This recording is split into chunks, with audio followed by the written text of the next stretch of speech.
नज़ाकत, आप मुझे बताइए, आप कहाँ थे तब जब वहाँ पर टेररिस्ट आए, उन्होंने जो गोलियां चलाई वहाँ पर? जी, मैं तो वहीं था, वहाँ बैसरन वैली में।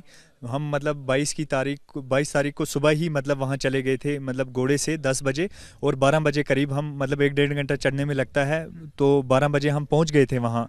मिनी स्विट्ज़रलैंड, जिसको बैसरन वैली बोला जाता है, मिनी स्विट्ज़रलैंड बोला जाता है, वहाँ पे चले गए थे। और अंदर हम ग्राउंड में ही थे, मतलब आधे कस्टमर लोग ने हमारे ने जिप लाइन कर ली थी, आधे रील बना रहे थे। वही माहौल था, खुशी का माहौल था। मतलब हम सारे अंदर ही थे, मतलब वो बच्चों के साथ खेल रहा था मैं उस टाइम। तो पहले क्या हुआ कि एक दो फायर हुए। तो एक दो फायर जब हुए तो मतलब वो टूरिस्ट ने मुझे पूछा ये क्या हुआ, मैंने सोचा शायद पटाखे फूट रहे हैं। तो ये अंदाज़ा किसी को नहीं था कि फायरिंग होगी। तो उसके बाद क्या हुआ कि धीरे धीरे वो फायरिंग बढ़ी। जब वो फायरिंग बढ़ी तो सारे लोग मतलब ज़मीन पे लेट गए। तो मैं भी ज़मीन पे लेट गया उनके बच्चों को लेके। तो सारा चीख पुकार हो गया, मतलब वहाँ पे माहौल पूरा डर का हो गया।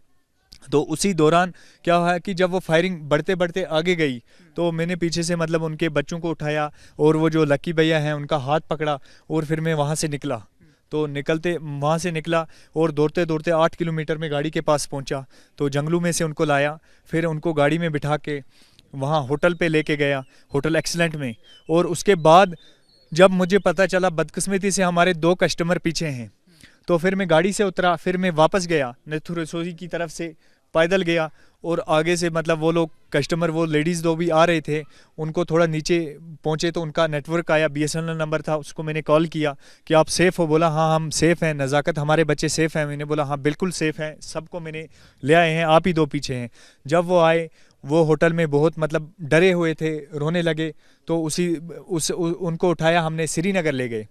श्रीनगर जब हम पहुँचे, लेट पहुँचे, मतलब उन्होंने डिनर किया। उसके बाद मुझे घर वालों ने फ़ोन किया कि मतलब ये कि जो आदिल हुसैन शाह हैं, जो मेरे कज़न ब्रदर हैं, मामा के लड़के हैं, वो भी नहीं रहे इस दुनिया में, वो भी शहीद हो गए उसी दौरान। तो फिर मतलब अगले दिन मुझे आना था जनाजे में, तो उनकी फ़्लाइट नहीं थी, 24 तारीख की थी उनकी फ़्लाइट।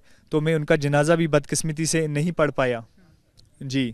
तो सेफली उनको पहुंचाया और वो अपने घरों में इस टाइम सेफ पहुंच गए। जो आदिल की अगर हम बात करें, आपने देखा आदिल ने क्या कुछ किया, आप वहाँ पर मौजूद थे, क्या कुछ हुआ, वाह हमें बताइए। जी, आदिल से पहली मेरी मुलाकात मतलब वही करीब 12:30 बजे हुई थी। तो वो मुझे बता रहे थे चाय के लिए। तो मैंने उनको बोला पहले मैं टूरिस्ट को घुमा लूँगा, फिर हम बैठेंगे चाय पीने।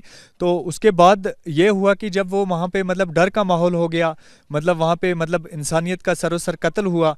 तो मैंने खुद नहीं देखा, मैंने सुना कि आदिल ने जो वहाँ पे मतलब वो दरिंदे आए थे, उनसे एक से मतलब उनने वेपन भी छीनी है। वेपन छीनने के मतलब वो उसी उसी दौरान उसको मतलब उन्होंने फायर मारे हैं। तो वो उसी दौरान वो शहीद हुआ है, टूरिस्ट को बचाते बचाते। क्योंकि उसने अपनी जान दे बैठा, लेकिन टूरिस्ट को बचाया और उसने एक इंसानियत का मिसाल ज़िंदा रखा। आदिल हमारे बीच में अभी भी ज़िंदा है, उसकी इंसानियत ज़िंदा है। वो पूरे कश्मीर के लिए, पूरे इंडिया के लिए वो हीरो है इस टाइम। आदिल, उसने जिसने मतलब टूरिस्ट को बचाते बचाते अपनी जान दी। ओवरऑल बात करें, कितने पर्यटक जो है तब वहाँ पर मौजूद थे, क्या आपने देखा कितने टेररिस्ट आए और कहाँ कहाँ उन्होंने गोलियां चलाई, कौन सा वेपन उनके पास था? जी, मतलब ये सारा तो मैंने नहीं देखा, मतलब मैंने यही देखा मतलब वहाँ पे डर का माहौल था। मतलब सारी मतलब गोलियाँ, ये समझ आ रही थी गोलियाँ चारों साइड से आ रही हैं। क्योंकि वो मतलब जो मिनी स्विट्ज़रलैंड है, वो जंगल के बीच में एक छोटा मतलब वो पिकनिक स्पॉट है, जिसको मिनी स्विट्ज़रलैंड का लक़ब भी दिया जाता है। तो वहाँ पे वही समझ आया कि चारों साइड से गोलियाँ आ रही हैं। फिर मतलब वो जो ज़िप लाइन के बैक साइड से मैंने सोचा वो लाइन सेफ़ होगी, उसी लाइन से मैं टूरिस्ट को निकाल के लेके गया, भागा वहाँ से। तो कैसे आपने उनको नीचे ले आया, कितने तब गिरे हुए टूरिस्ट थे वहाँ पर जिनको आपने रेस्क्यू किया, या आपकी टीम के साथ कितने लोग थे वहाँ पर मौजूद?